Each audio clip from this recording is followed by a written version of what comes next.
When it comes to taking math and physics-based courses, practice is one of the key components of understanding and absorbing the material.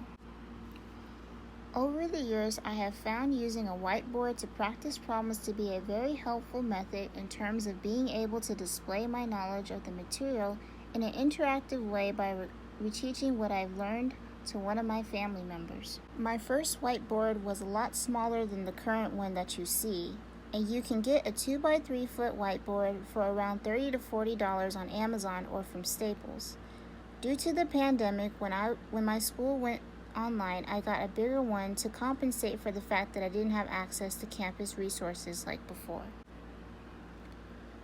Recently, for my Structures 2 class, I have been using the whiteboard more often to practice homework or old test problems, to prepare for future tests and quizzes, and to help solidify information that I learned in the lecture, doing the homework for the first time, or watching the lecture videos for this class.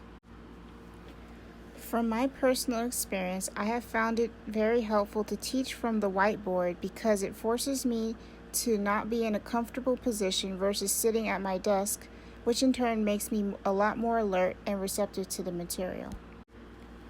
Even better, whenever I get asked questions about what I wrote on the board or a certain concept that I've talked about, it forces me to know the material well enough to explain, or if I didn't know something, to look it up for myself to gain a better understanding of it.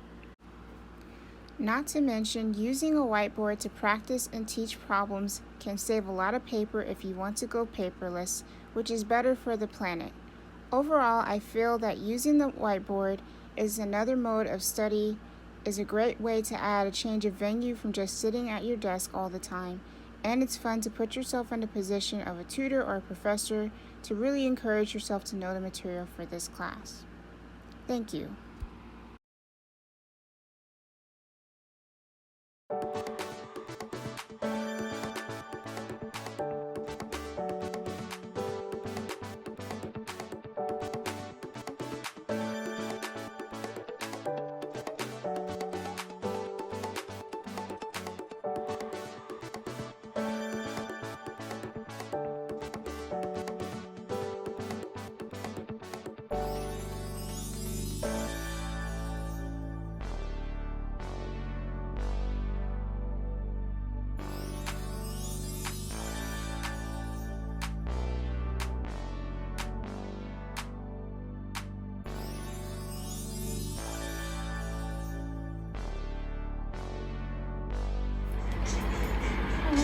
Okay, so for this problem, it wants us to determine the crippling strength of the section using the Needham method. So for the Needham method, we just divide the section in half. And in this case, we have two angles of 1 edge for it. So our coefficient would equal to 0.342. Actually, let me see that the exact name.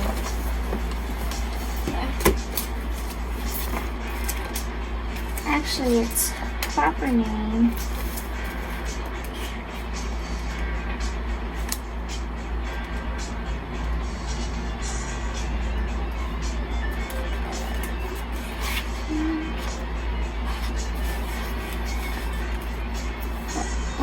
the stability coefficient is equal to 0.342.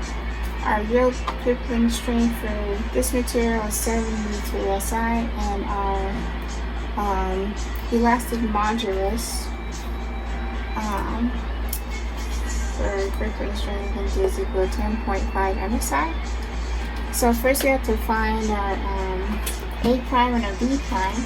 So all we have to do is just split the flange in half. So the entire length is 1.25 inches. Split in half, that's 0.625 inches. And then the height is 3/4 inches or 0.75 inches.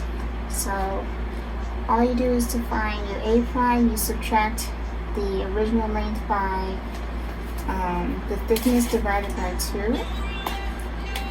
So for this one, it would be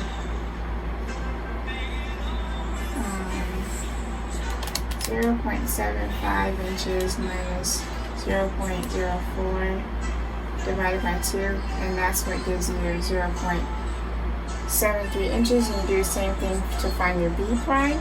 Then to find your effective width parameter, you use this equation.